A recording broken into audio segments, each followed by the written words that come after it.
안녕하세요. 오픈소스 러닝랩에 오신 것을 환영합니다. 이번 강의는 실습으로 배우는 OSS 활용과 AI 소프트웨어 기초, 그 중에서도 가장 첫걸음이 되는 리눅스 운영체제에 대해 다룹니다. 내 컴퓨터 환경을 해치지 않고 VMware를 통해 안전하게 우분투 리눅스를 설치하고 활용하는 방법을 함께 알아보겠습니다. 목차입니다. 오늘 강의는 크게 세 가지 챕터로 진행됩니다. 첫째, 리눅스 환경을 만들기 위한 가상화 기술의 기본 원리를 이해하고, 둘째, 우리가 사용할 오픈소스 운영체제인 리눅스와 우분투에 대해 알아봅니다. 마지막 셋째, 실제로 설치를 진행하고 터미널에서 필수 명령어들을 직접 입력해보는 실습 시간을 갖겠습니다.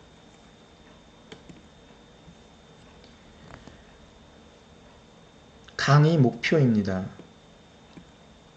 오늘 강의의 핵심 목표는 한마디로 내 컴퓨터 안에 또 다른 컴퓨터 만들기입니다. 여러분이 현재 사용 중인 윈도우나 맥 환경은 그대로 유지하면서 가상 머신을 구축해 리눅스를 설치해 볼 겁니다. 초보자도 따라할 수 있도록 상세하게 안내해 드리겠습니다. 여러분들의 학습 목표는 첫째, 가상화 기술의 원리를 이해하고, 둘째, 오류 없이 리눅스를 설치하며, 마지막 셋째, 파일 관리와 시스템 감시를 위한 필수 명령어들을 마스터하는 것입니다. 그럼 첫 번째 챕터, 리눅스 환경의 기본 원리부터 시작해 보겠습니다. 먼저 가상화라는 개념을 알아야 합니다. 가상화란 하나의 물리적인 컴퓨터 안에서 여러 대의 가상 컴퓨터를 실행하는 기술을 말합니다. 이 부분은 중요하기 때문에 다시 한번 읽어보겠습니다. 하나의 물리적 컴퓨터 안에 여러 대의 가상 컴퓨터를 실행하는 기술입니다. 쉽게 말해 아파트와 같습니다. 하나의 건물 안에 여러 세대가 독립적으로 거주하는 것처럼 내 컴퓨터라는 하드웨어 위에 여러 OS가 독립적으로 돌아가는 원리입니다. 우측의 구조도를 살펴보면 하나의 하드웨어가 존재하고요. 그 안에 운영체제가 있고요. 그 상단에 보시면 이 가상머신이 하나, 두 개 별도로 독립적으로 구성되어 있는 것을 볼 수가 있습니다. 그리고 각각의 가상머신마다 운영체제가 독립적으로 추가 설치되어 있는 것을 보실 수가 있습니다.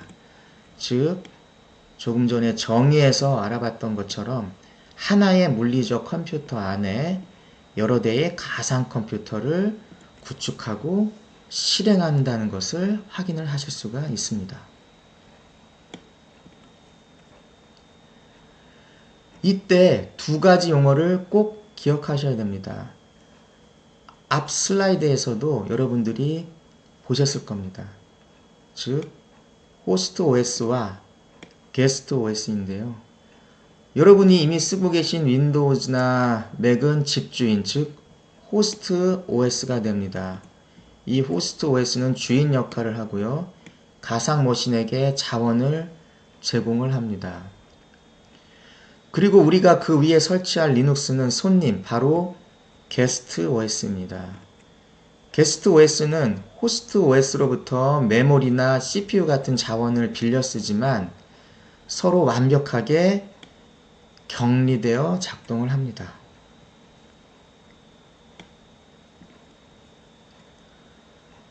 그렇다면 왜 굳이 가상 머신을 사용할까요? 가장 큰 이유는 안전성에 있습니다. 리눅스 실습을 하다가 시스템 파일을 잘못 건드려도 가상 머신만 지우면 그만입니다.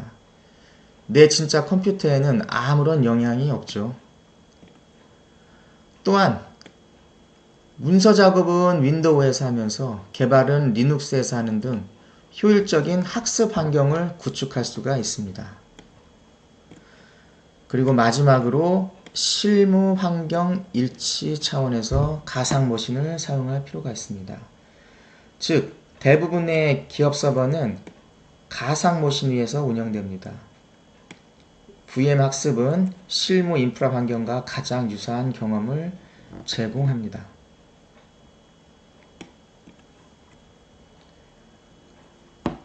이 가상 머신을 돌려주는 엔진 역할을 하는 소프트웨어를 하이퍼바이저라고 부릅니다. 즉, 정의를 다시 한번 보면 가상 머신을 생성하고 실행, 관리하는 소프트웨어 계층입니다. 자동차에 비유하자면 엔진의 역할을 합니다. 우리는 그 중에서도 설치가 쉽고 무료로 사용할 수 있는 VM웨어 플레이어를 사용해서 실습을 진행할 예정입니다.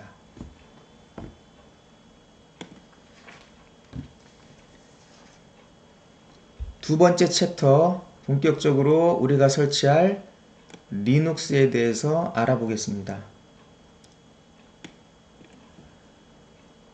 리눅스의 탄생과 오픈소스 철학입니다. 리눅스는 1991년 리누스 토르발스라는 대학생의 취미 프로젝트로 시작되었다고 합니다. 가장 큰 특징은 오픈소스라는 특징인데요. 오픈소스는 소스코드가 공개되었다는 그런 내용이 오픈소스의 대표적인 특징입니다. 전 세계 개발자들이 자유롭게 수정하고 배포하면서 지금은 가장 큰, 강력하고 가장 안정적인 운영체제로 발전했습니다.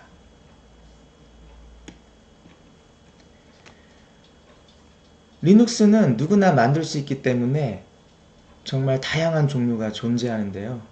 이를 배포판이라고 합니다. 대표적으로 서버용으로 많이 사용되는 CentOS가 있고요. 최신 기술을 테스트하는 페도라 등이 있습니다. 우리는 가장 대중적인 우분투를 사용할 겁니다.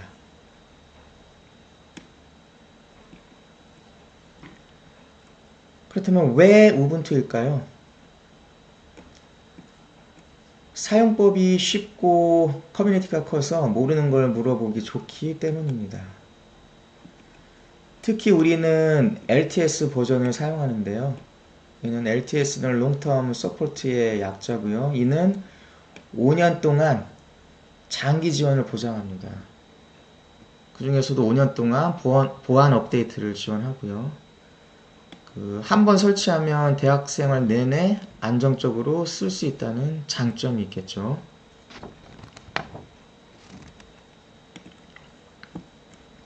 그럼 이번에는 리눅스 파일 시스템 구조를 한번 확인해 보겠습니다. 리눅스를 처음 접할 때 가장 낯선 것이 파일 시스템입니다. 윈도우는 C 드라이브, D 드라이브로 나뉘지만 리눅스는 최상위 경로인 슬래시, 즉 루트, 루트에서 시작하는 나무 구조를 가집니다. 즉 루트가 있고요. 그 안에서 지금 제가 쓰고 있는 것처럼 이런 나무 구조를 가집니다. 아래에 보여지는 그림에도 루트가 있고요. 그 아래에 홈, etc, 빈, 또 이 밑에 또 다른 구조들이 계속 계층적으로 존재하게 됩니다. 내 문서의 경우에는 홈 디렉토리, 설정 파일은 etc 등 각 폴더의 역할이 명확히 정해져 있다는 점을 추가적으로 기억해 두시기 바랍니다.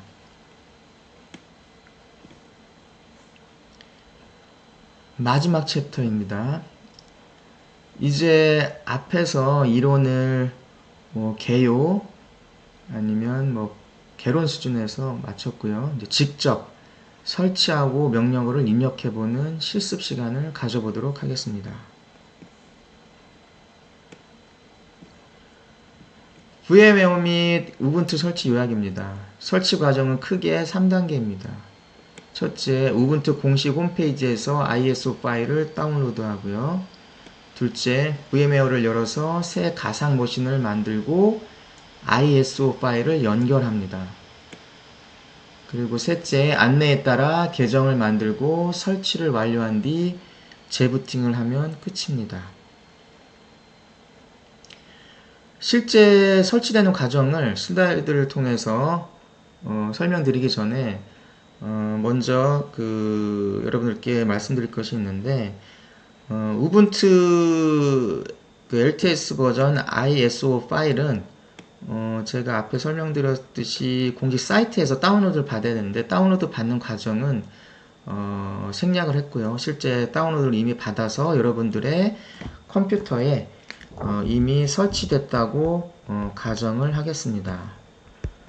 그리고 두 번째로 가상 머신도 여러분들이 다운로드 받고 설치하는 과정이 사실은 필요한데 이 부분도 이미 가상 머신도 VMware 플레이어를 이미 여러분들 PC에 다운로드 받아서 설치했다라는 이 두 개의 가정을 하고 우분투를 설치하는 과정을 진행해 보도록 하겠습니다. 현재 여러분들이 보는 화면은 이 VMware가 설치돼서 실행했을 때 첫 화면이고요. 이렇게 세 개의 개체 메뉴를 보실 수가 있는데요. 여러분들은 이 첫 번째 Create a New Virtual Machine, 즉 우리는 이 가상 머신을 먼저 생성을 해야 되기 때문에 해당되는 버튼을 클릭을 합니다. 그러면은 보여지는 화면이 등장을 하고요. 그 디폴트 값을 선택이 되어진 상태에서 Next 버튼을 누릅니다. 그럼 자연스럽게 여러분들이 설치해 놓은 그 ISO 이미지 파일, 이 파일을 연결하는 요 과정을 수행하기 위한 팝업이 뜨는데요. 여기 브라우저 해당되는 버튼을 클릭을 하게 되면 여러분들이 이미 다운로드 해둔 이 해당 파일을 선택할 수 있는 그 경로로 들어가게 되고요. 해당 파일을 열기를 하게 되면 자연스럽게 연결을 진행하는 그 부분이 팝업이 실행이 됩니다. 그럼 넥스트 버튼을 누르면 자연스럽게 실행이 되겠죠. 그리고 진행을 하다 보면 이렇게 사용자 이름과 비밀번호를 입력하는 부분이 등장을 하고요. 여러분들에 맞게 입력을 하시고 넥스트를 클릭을 합니다. 그리고 나면 현재 가상 머신, 이제 가상 머신을 현재 생성을 하는 거죠. 가상 머신을 어떤 이름으로 생성할 것이냐. 근데 저희들은 우분투에 관련된 어떤 설치를 하기 위한 가상 머신을 이번에 생성을 하는 거기 때문에 우분투라는 용어가 들어가 있으면 좋겠죠. 여러분들 상황에 맞게 이름을 지정을 하시면 됩니다. 그리고 넥스트를 누르시고요. 그러면 이제 가상 머신이 만들어지겠죠. 그러기 위해서 디폴트로 설정되어 있는 이 버전 정보라든가 그 다음에 하드웨어 디스크라든가 메모리 이런 부분들이 여러분들한테 한번 이렇게 보여집니다. 그러면 이런 상태로 가상 머신을 생성하겠다 라는 내용이 되는 거고요. 그럼 마지막으로 피니시를 누르면 이제 가상 머신이 생성이 된 겁니다. 그럼 가상 머신이 생성된과 동시에 무엇을 진행을 해야 되는 거죠? 예, 저희는 가상 머신 위에 우분투를 이제 설치를 해야 되는 겁니다. 그럼 이와 같이 피니시를 하게 되면 보여지는 화면이 등장을 하면서 이제 우분투를 설치할 수 있는 그 상태로 자동으로 진행이 됩니다. Preparing Ubuntu라는 화면도 등장을 하고요. 쭉 진행을 하면 보여지는 것처럼 우분투를 설치를 할 때에 랭귀지를 선택하는 부분도 나옵니다. 그럼 자연스럽게 넥스트를 누르시고요. 그리고 What do you want to do with 우분투? 어떤 형태, 무엇으로 이렇게 인스톨 우분투냐, 트라이 우분투냐 이런 식으로 나오는데요.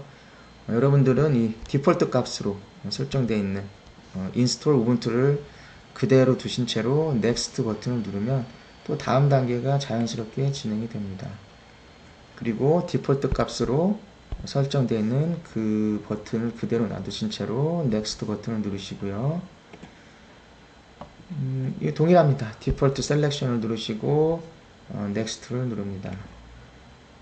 그리고 나면 이제 실제 여러분들이 우분투 리눅스에서 사용할 이제 계정에 대한 이름과 비밀번호를 또 입력하도록 되어 있는데요. 여러분들의 상황에 맞게 입력을 하시면 됩니다. 실제 이 패스워드는 여러분들이 나중에 우분투가 잘 설치가 되고 나면 로그인 할 때에 사용되는 로그인 비밀번호입니다. 반드시 기억을 해 두셔야 됩니다. 그리고 나면 여러분들이 선택한 그 부분에 대한 것들을 한번 이렇게 보여주고요. 이제 인스톨 버튼을 누르시게 되면 자연스럽게 인스톨이 쭉 진행이 됩니다. 인스톨 되는 과정에서 여러 가지 화면들이 등장하는데요. 본 슬라이드에서는 모든 화면들을 일일이 다 나열을 하지는 않았고요. 중간중간 생략을 하고 여러분들이 반드시 알아야 될 몇 가지 요소들만 화면 캡처해서 슬라이드에 반영했다는 것을 알고 계시면 될 것 같습니다. 왜 그러냐면은 실제 진행하다 보면 더 많은 화면들이 등장하는데 왜 슬라이드는 이거밖에 없지? 라고 뭔가 문제가 있는 거 아닌가 생각하실 수도 있는데 더 많은 그 화면들이 등장합니다. 그렇지만 본 슬라이드에서는 몇 가지 중요한 그 슬라이드만 포함이 됐기 때문에 크게 뭐 문제가 있다고 생각을 하지 않으셔도 됩니다. 상황에 따라서 이렇게 진행되는 모습도 여러분들이 보실 수가 있고요. 이런 또 화면도 등장을 합니다. 그리고 다 설치가 되면 마지막으로 다시 한번 이렇게 리스타트 한번 재부팅을 하라고 메시지가 나오면 버튼을 누르면 재부팅이 되고요. 이처럼 뭔가 다시 시작되는 부분을 여러분들은 확인하실 수가 있습니다. 그리고 나면 이제 정상적으로 설치가 잘 되어 있으면 여러분들이 설정한 계정과 비밀번호를 입력을 하면 정상적으로 로그인이 되고요. 로그인이 된 상태에서 이 터미널이라는 그 메뉴를 클릭을 해서 실제 그 리눅스 명령어가 잘 시행이 되는지 한번 테스트를 해 보실 수가 있습니다. 그러면 여기는 ls라는 명령어를 실행을 해서 어떤 내용들이 잘 나타나고 있는지 한번 확인을 해 보고요. 정상이다 생각이 되면 이제 터미널 창을 나가시려면 exit를 통해서 터미널 창을 나가시고요. 이제 나중에 전체적으로 해당되는 리눅스를 종료를 하고 싶다 그러면은 이 파워 오프를 통해서 나가시면 됩니다.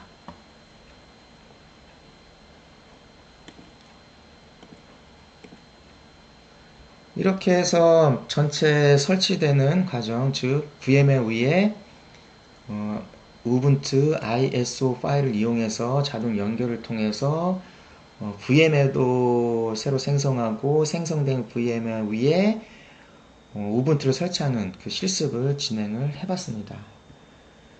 자, 이제는 직접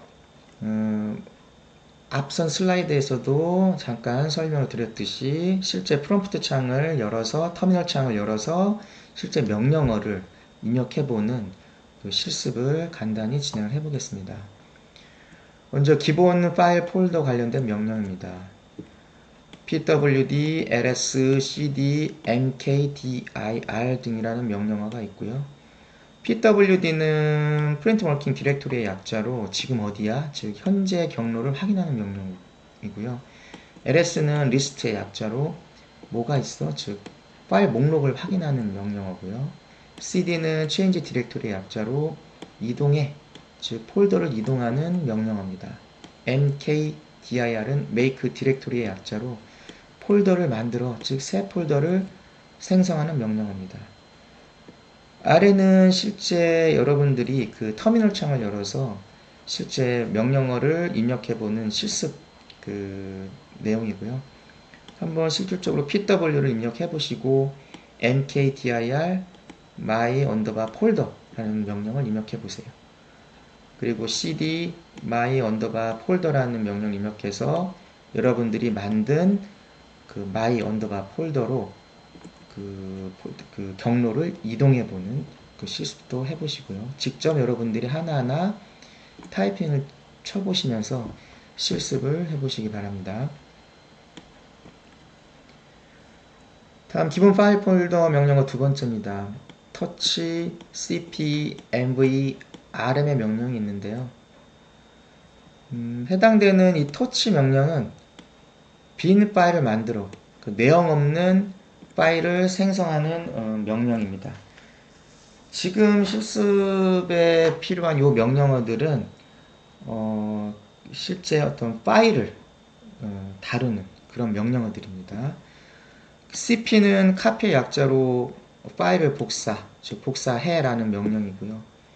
mv는 move, 즉 옮겨 또는 이름 바꿔, 즉 이동 또는 이름을 변경하는 명령입니다. rm은 remove의 약자로 지워, 즉 삭제하라는 명령이고요. 아래에 있는 내용이 실제 여러분들 터미널 창에서 하나하나 입력해서 실습해 볼 내용들입니다. touch file a.txt라는 명령을 이용해서 내용이 없는 그 빈 파일을 한번 만들어 보고요. 그 만든 해당 파일을 다른 파일로 이렇게 오른쪽에 있는 파일 copy.txt 파일로 한번 복사해 보는 그 실습을 한번 해보는 겁니다. 그리고 두 번째 mv 명령은 그 첫 번째 만들었던 이 파일을 new name.txt라는 파일의 이름을 그 입력함으로 인해서 해당되는 파일을 new name.txt 라는 파일로 한번 이름을 변경해보는 실습을 한번 해보시면 됩니다. 해당되는 부분도 일일이 하나하나 타이핑을 통해서 실습을 해보시기 바랍니다. 그리고 여기서 반드시 cp와 mv 명령을 수행했을 때 차이점을 직접 실습을 통해서 확인을 해보시기 바랍니다.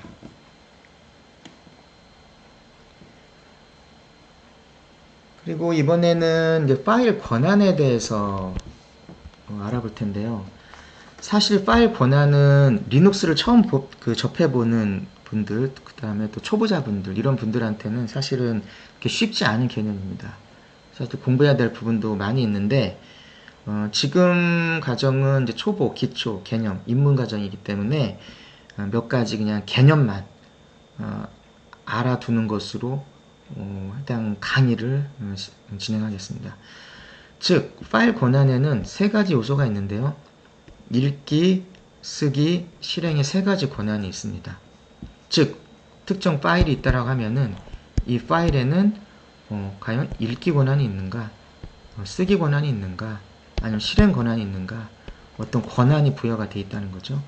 그리고 여기서 하나 더 알아두셔야 될 것은 각 권한마다 보여지는 것처럼 수치, 값을 가지고 있습니다. 즉, 읽기 권한에는, 즉 read 권한에는 4, 그 다음에 쓰기, write 권한에는 2, 그 다음에 실행, execute 권한에는 1의 값을 가집니다.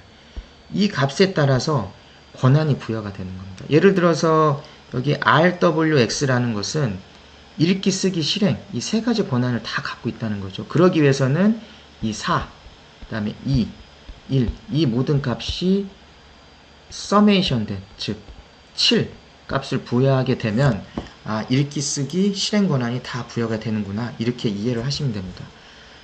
그러면은 이해를 추가적으로 돕기 위해 만약에 어떤 파일이 하나가 있는데 그 파일의 권한이 만약에 3이었다. 그러면 읽기, 쓰기, 실행 권한 중에 읽기는 아까 값이 얼마였죠? 4, 쓰기는 2, 실행은 1이었죠. 그 중에 3을 만들려면 더해서 3을 만들 수 있는 값은 2 플러스 1이겠죠. 그래야 3이 만들어지겠죠. 그럼 이 3은 결국에는 이 쓰기와 요 실행, 이 두 개의 권한을 갖게 된다는 것입니다. 자, 이렇게 해서 이 정도로만 파일의 권한에는 읽기, 쓰기, 실행 권한이 있고 각각 권한에는 값이 있구나. 그 값에 의해서 이 권한이 부여가 되는구나. 이렇게 알아두시면 되고요. 이렇게 디폴트로 어떤 그 파일이 생성됐을 때 권한을 갖게 되는데 그런 권한들을 변경을 해줄 수가 있거든요. 그런 권한을 변경하기 위한 모드가 그 명령어가 이 ch모드입니다. 그 예를 들어서 touch script.sh라는 그 파일을 하나 그 생성을 하고요. 그럼 여기에 디폴트로 가지고 있는 어떤 파일의 권한이 있을 겁니다. 근데 이 권한을 변경해주고 싶다. 그러면 이렇게 ch모드, change 모드로 하고 이렇게 값을 써주는 겁니다. 그리고 뒤에는 그 변경할 파일. 그리고 나면 이 그 권한이 그 변경이 되는데요. 여기 보시면은 7, 요 값이 지금 뭐로 표시가 되냐면은 RWX로 표시가 되어 있는 걸 볼 수 있고요. 00, 각각 00은 이게 바 표시로 되어 있는 겁니다. 그렇다고 하면은 이 RWX니까 뭔가 이 해당되는 부분에 있어서는 RWX, 즉 7의 값, 즉 읽기, 쓰기, 실행 권한이 모두 부여가 됐구나. 그리고 이 부분 다 0으로 되어 있는 거거든요. 이게 결국에는 4도 0, 2도 0, 1도 0 값이 부여가 되어 있지 않았다는 얘기거든요. 결국에는 이 부분은 읽기, 쓰기, 실행 권한을 모두 제외를 시켰다는 의미를 나타내고 있습니다. 해당되는 부분은 제가 다시 한번 설명드리지만 파일 권한은 좀 어려운 부분이 있습니다. 여기에 보면 지금처럼 숫자 모드도 있지만 또 기호 모드도 있습니다. 그 기호에 따라서 기호를 가지고 이런 권한도 변경하는 부분도 있고요. 또 배워야 할 부분들이 많이 있는데 그래서 오늘은 이렇게 권한이 3개의 권한이 있다. 그 다음에 그 권한은 숫자가 부여되어 있다. 그 다음에 이 권한을 바꾸기 위해서는 ch 모드라는 명령어가 있다. 이 정도로만 알아두시면 됩니다. 그리고 마지막으로 또 리눅스에서는 스마트폰 앱스토어처럼 프로그램을 설치할 수 있는 명령어도 있고요. 그럼 시스템 상태를 확인하거나 네트워크 상태를 확인하는 명령어들이 있습니다. 그래서 첫 번째 apt라는 명령이 있는데요. 이 부분은 앞에서 제가 설명드렸지만 스마트폰의 앱스토어처럼 프로그램을 설치할 때 사용합니다. 그래서 apps 설치니까 install 그리고 설치할 패키지 프로그램 이름을 기술하면 되고요. 그 다음에 그 tab 명령을 통해서 현재 시스템 상태를 확인할 수가 있습니다. 이 부분은 윈도우의 작업 관리자와 동일하다고 보시면 됩니다. 그리고 핑 명령어를 통해서 인터넷 연결을 점검할 수도 있습니다. 여러분들 그 터미널 창에서 핑 google.com을 수행을 하시면 현재 연결된 상태를 확인하실 수가 있습니다. 자, 이것으로 리눅스 기초 강의를 마치고요. 이제 여러분은 여러분 자신만의 어떤 리눅스 서버를 지금 설치를 했고요. 그 상태에서 앞으로 리눅스를 이제 활용할 수 있는 그런 상태가 된 겁니다. 자, 이제 수고하셨고요. 즐거운 하루 보내세요. 감사합니다.